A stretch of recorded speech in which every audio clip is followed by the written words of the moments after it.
Hello, everyone. My name is Mr. Simone, and I'm here for a review on United States history for the advanced placement exam. The topic today is African American history. This is for the 2020 version only for the DBQ because the time period is from 1754 to 1945.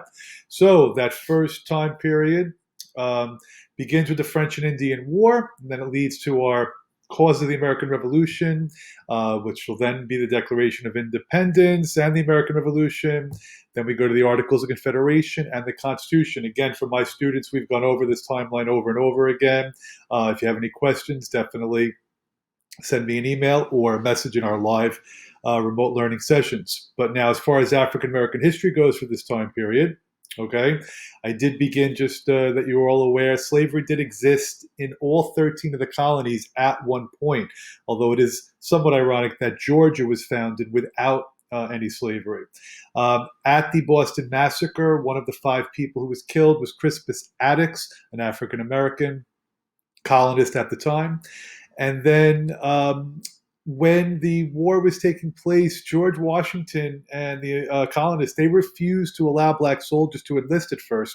And what happened is the British actually offered freedom to any slaves who were willing to fight on their side. Now, whether or not they were going to fulfill that promise obviously was debatable, but it did kind of make it a little bit more difficult for the colonists to win the Revolutionary War. When the war is over, the first form of government is the Articles of Confederation. And in terms of African American history, there was an area called the Northwest Territory, which would later become five states: Illinois, Michigan, Wisconsin, Indiana, and Ohio. And none of those areas were allowed to have slavery. Again, debating the motives of this. Some people think it's admirable, while other people think they were just trying to prevent black people from moving into that territory. Okay, so now continue. We go to the Constitution, and here's where I think it most important thing for you to start with. At the Constitutional Convention, they came up with the Great Compromise, which was the compromise dividing up Congress into two houses, the House and the Senate. But in the House of Representatives, representation would be based on the population. So the question was, should African Americans count? And the northern states were opposed to it because they knew that there was a larger slave population in the South. And while they were going to be getting rid of slavery, the South wasn't. So it was going to give them an unfair advantage. But the South wanted to count them. So the compromise was the three-fifths compromise. Three out of every five slaves would count in the population. Now, keep in mind, this might be a good example of getting a complexity point. This not only, I mean, obviously, the horrific nature of counting somebody as three-fifths is what we all focus on, and rightfully so.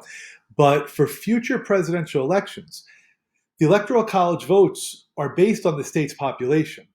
And if you're adding 60% to the southern states' Electoral College votes because of 60% of the black population, you're giving those states additional Electoral College votes. So there are some historians who believe that presidential elections would have been different had it not been for the three-fifths compromise. Thomas Jefferson, for example, there are people who think he may not have been elected. That's a good example of demonstrating your complex understanding of the time period. They decided after 20 years that the slave trade would end in 1808, but that means slavery will continue just by natural production.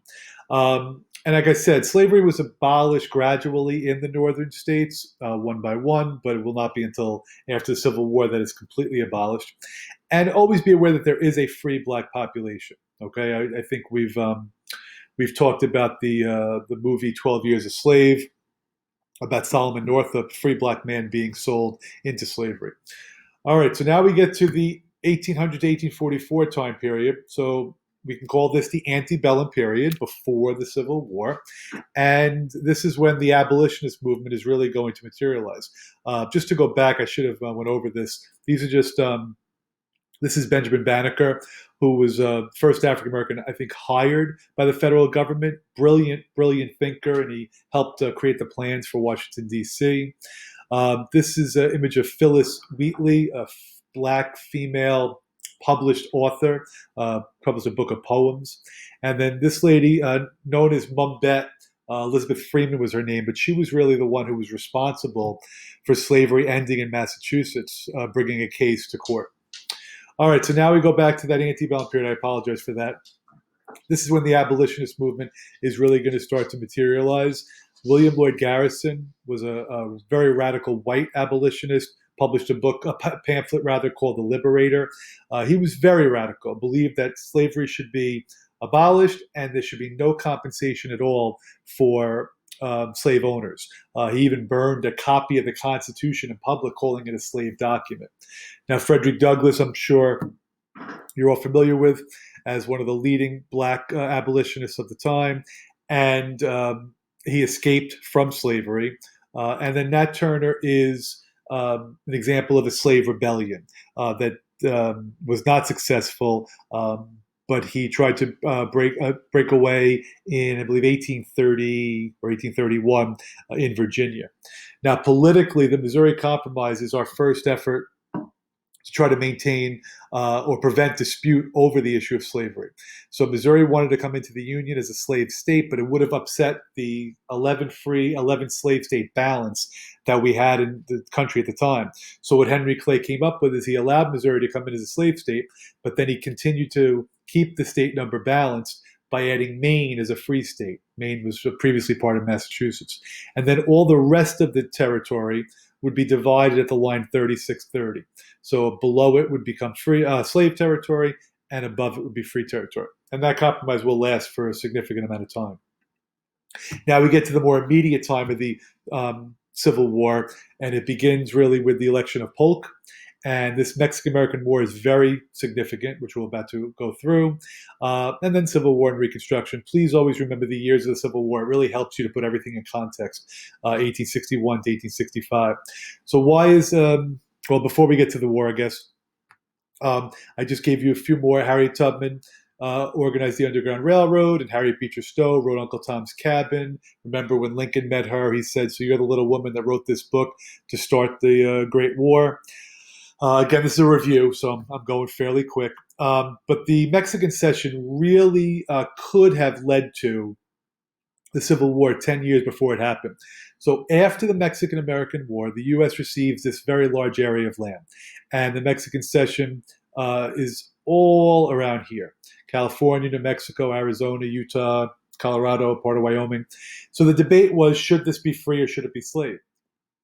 And again, Henry Clay, the great compromiser, came up with the Compromise of 1850. My students know I go through all 5 parts all the time. I'm going to avoid that. Maybe. No, I'm not going to avoid it. I just can't. So California would enter as a free state. The rest of the territory would use popular sovereignty, which is letting the people decide on the status of slavery.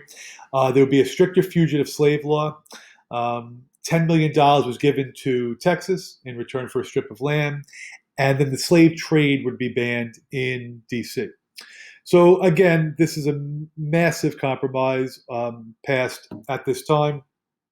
I'll save the other details. And then 1850s, the decade really is just about tension. So the Kansas-Nebraska Act, this should say popular sovereignty. That's an autocorrect. I apologize. But popular sovereignty is, again, letting people decide.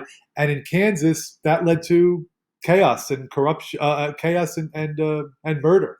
John Brown brought his posse of anti-slavery people from Connecticut. They met up with the border ruffians from Missouri.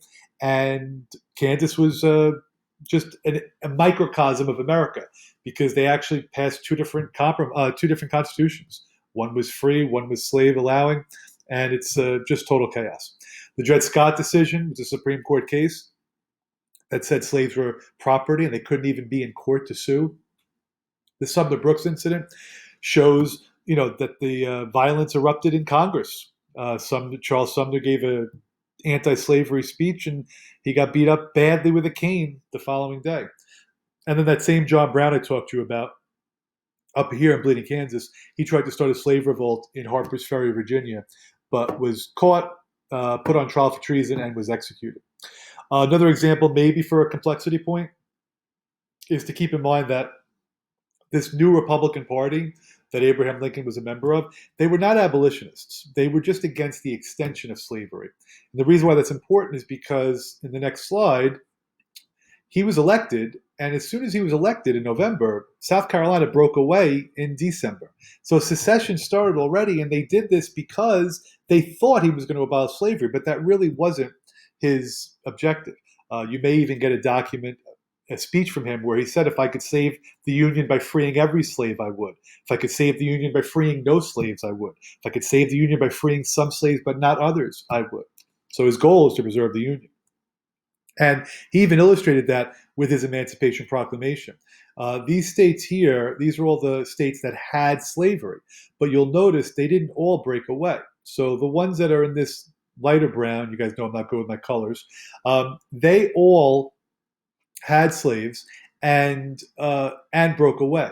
But Missouri, Kentucky, Maryland, and Delaware, they also had slavery, but they were still on the side of the Union. I think a lot of Americans don't realize that.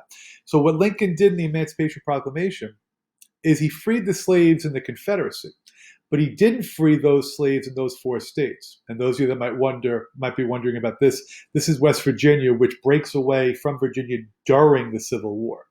So he was worried that if he freed the slaves in those states, they would then secede, and it might hurt his chances to win the war. 54th Regiment, by the way, is the first all-black regiment in the military. They were from Massachusetts.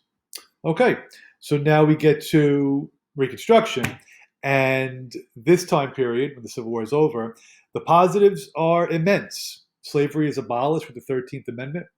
14th Amendment grants citizenship to African Americans, and then the 15th Amendment gives black men the right to vote. Those of you that watched my women's video know women were quite upset with that amendment.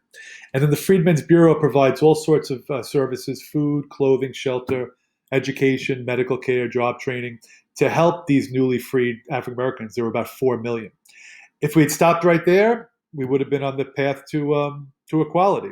But we can't, unfortunately, tragically, because the KKK formed in Tennessee, and then southern states start passing these black codes, very restrictive laws that limited the rights of African Americans, and sharecropping economically kept them in this horrific cycle of debt.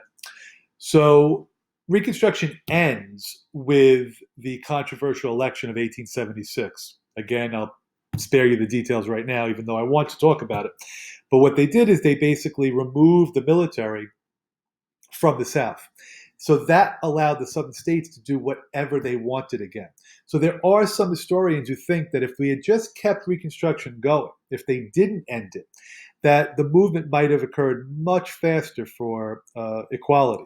And even when you look up here, there were 2 black senators who were even elected from Mississippi, Blanche Bruce and Hiram Revels. So it shows that Reconstruction could have been so much more influential than it was. And you can blame any number of people for that.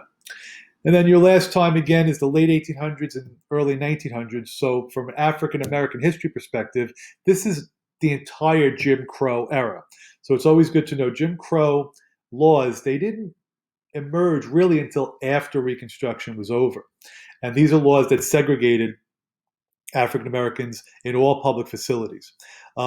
And the Supreme Court even allowed these laws to be considered constitutional in the case Plessy versus Ferguson. That's when African American Homer Plessy, who was 1/8 African American, filed a lawsuit in Louisiana claiming that the railroad car law was unconstitutional. But he lost, and the phrase "separate but equal" became part of the Supreme Court's bad legacy. Voting rights were restricted. So even though the 15th Amendment was ratified, you have the poll tax, making people pay to vote, literacy test, you have to prove you can read to vote. And then if you're wondering, well, that discriminates against white people, well, it doesn't, because they also passed grandfather clauses, which exempted white people from these 2 previous pieces of legislation. And then lynching was just a horrific aspect of Jim Crow era, black people being publicly murdered for no reason. And all of this Jim Crow era movement, I don't mean that, but the Jim Crow era, horrific nature of this time period is debated by Booker T. Washington and W.B. Du Bois on how they should deal with it. Booker T. Washington believed that African Americans should be patient, and they should get a skill and be educated, and eventually they'll get equal. But Du Bois was not in agreement. Du Bois thought they should demand equality immediately, fight for their rights, go to court, and that was a big distinction at this time. And then my last slide. During World War I, a lot of African Americans are going to move up north. The reasons are varied. Some is because they want to escape Jim Crow laws. Others might be looking for job opportunities. It's really important to know that in many ways the North was not a lot better. There was still a lot of racial problems there as well. Then the 1920s, the Harlem Renaissance is a wonderful time of African American cultural achievements, Langston Hughes being the greatest symbol of that. Then 1930s is the Depression, and then World War II, 1941 to 1945 for African Americans. They called it the Double V campaign. They're looking to have victory in Europe, but how about victory here as well for themselves? And the Tuskegee Airmen were the first African American fighter pilots. And there was a guy, I should have put this on here, but A. Philip Randolph, who he threatened to have a march on Washington 20-something years before Martin Luther King did. And he was upset because the government was discriminating against African Americans in the companies that they employed for the war. So he put pressure on FDR, and FDR definitely listened to him. He passed Executive Order 8802, which ended any type of discrimination in the employment by the federal government. So that's my video for everybody. I hope it went well, and good luck on your test. And I will see my students in class, and the rest of you, best of luck, and please stay safe.